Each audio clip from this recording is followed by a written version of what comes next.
स्वागत है आपका अपने चैनल में। दोस्तों आज का वीडियो बहुत ही कमाल का होने जा रहा है। इस वीडियो में हम बात करेंगे, एक तरफ आपका टीवीएस राइडर होगी और दूसरी तरफ आपका हीरो एक्सट्रीम होगी और उसके बीच में होगी आपकी चहेती SP160।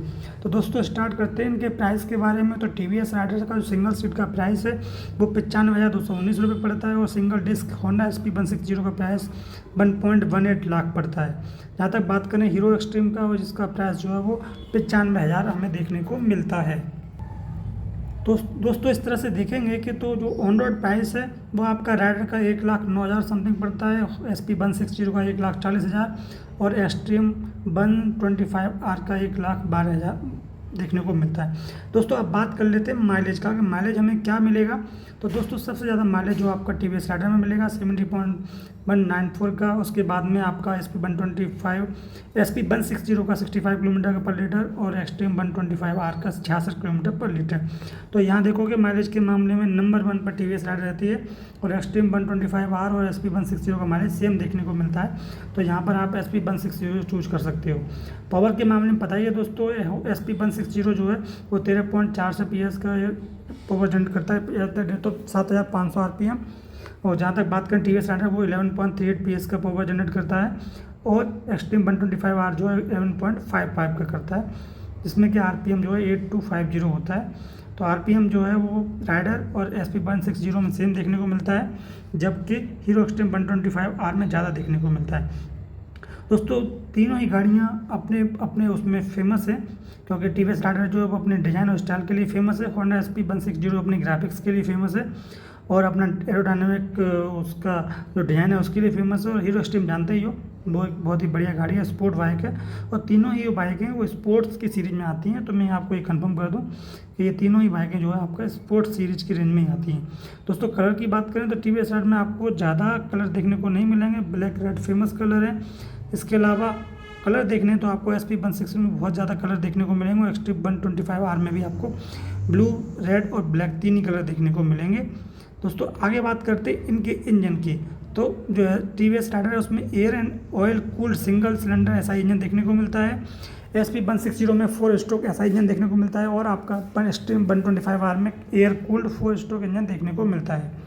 जैसा कि आपको पता ही है कि आपका एक्सट्रीम और टीवीएस राइडर जो 125 की है और जो SP160 वो 162.71 सीसी की है। दोस्तों जहाँ तक बात करें इनके फीचर्स की, तो तीनों ही गाड़ियों में आपको डिजिटल इंस्ट्रूमेंट कंसोल मिलता है। इसके अलावा USB चार्जिंग पोर्ट जो है, तो यहाँ पर आपका टीवीएस राइडर जो है थोड़ा सा बेनिफिट में रहती है, उसमें आपको मोबाइल चार्जिंग की व्यवस्था मिलती है, बाकी दो गाड़ियों में नहीं मिलती है। स्पीडोमीटर तीनों में डिजिटल मिलता है। टैकोमीटर जो है आपका SP160 एक्सट्रीम 125R में देखने को मिलता है। जहाँ तक बात करें ब्रेकिंग फीचर्स की, तो आपका टीवीएस राइडर में आपको सिंक्रोनाइज ब्रेकिंग सिस्टम मिलता है और आपका एक्सट्रीम 125R में इंटीग्रेटेड ब्रेकिंग सिस्टम मिलता है। जो आपका 160 उसमें आपको ABS मिलता है। सर्विस ड्यू इंडिकेटर जो है आपको टीवीएस राइडर और SP160 मिलता है, एक्सट्रीम 125R में देखने को नहीं मिलता है। फ्यूल गेज जो है आपको तीनों में मिलेंगे, लेकिन तीनों में ही डिजिटल मिलेंगे, तो ये अच्छी बात है। लेकिन राइडिंग मोड की बात करें तो टीवीएस राइडर में राइडिंग मोड मिलते हैं, लेकिन SP160 और एक्सट्रीम 125R में देखने को नहीं मिलते हैं।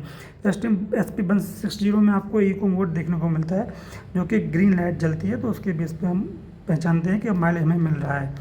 सिटी का माइलेज जो है वो आपका राइडर का अच्छा बताते हैं, लेकिन SP160 एक्सट्रीम 125 इनमें आपको ज़्यादा बढ़िया माइलेज नहीं मिलता है। टीवीएस राइडर का जो हाईवे का माइलेज है वो 60.44 किलोमीटर देखने को मिलता है। जहाँ तक बात करें SP160 की, तो इसका ओवरऑल माइलेज जो है 65 किलोमीटर पर लीटर का मिलता है और एक्सट्रीम 125R का जो 66 का मिलता है। तो दोस्तों यहाँ पर माइलेज के मामले में तीनों ही गाड़ियाँ लगभग सेम ही रहती हैं, लेकिन हाँ आप स्टाइल और फीचर देख सकते हो, तो वो एक चीज़ बहुत ही इंपॉर्टेंट होती है।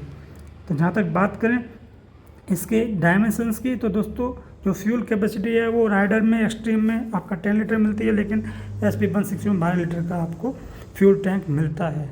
जहाँ तक बात करें इनकी ब्रेड्थ की, तो जो राइडर है उसका जो ब्रेड्थ है वो 785 mm होता है, SP160 का 786 होता है और एक्सट्रीम 125R का 793 होता है। लेंथ जो है यहाँ पर देखोगे तो टीवीएस राइडर जो है वो सब में बाजी मारती है, इसकी लेंथ 2070 mm होती है।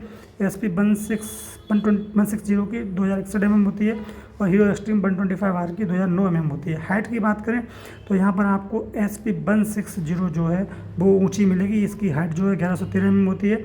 TVS राइडर की 1028 mm होती है और एक्सट्रीम 125R की 1051 mm होती है। दोस्तों जहाँ तक बात करें इनके इलेक्ट्रिक सिस्टम की, तो इसमें हेडलाइट, टेल लाइट और जो टर्न लैंप हैं वो तीनों गाड़ियों में देखने को मिलते हैं।